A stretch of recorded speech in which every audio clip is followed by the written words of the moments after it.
عالسبورة والأستاذ وكتب باسم تاريخ اليوم وقال لنا صحصحوا يا ولاد المدرسة تعليم مش نوم. عالسبورة والأستاذ بدأ بدرس النصوص وقال لنا حافظوا على بلاغكم من النصوص.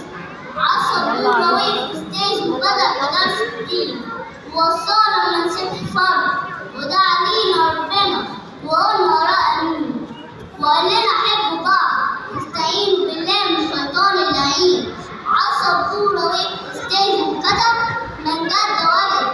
عالسبورة والأستاذ بدأ بدرس الجغرافيا وقال لنا بلدنا قد إيه سماها صافية وفي الشتاء شمسها دافية نسيم بحرها في الصيف يرد للعديل العافية. عالسبورة والأستاذ كتب درس نفسية وقال لنا اختاروا الكتاب أنتوا أمل بكرة ولازم تاخدوا بالأسباب عشان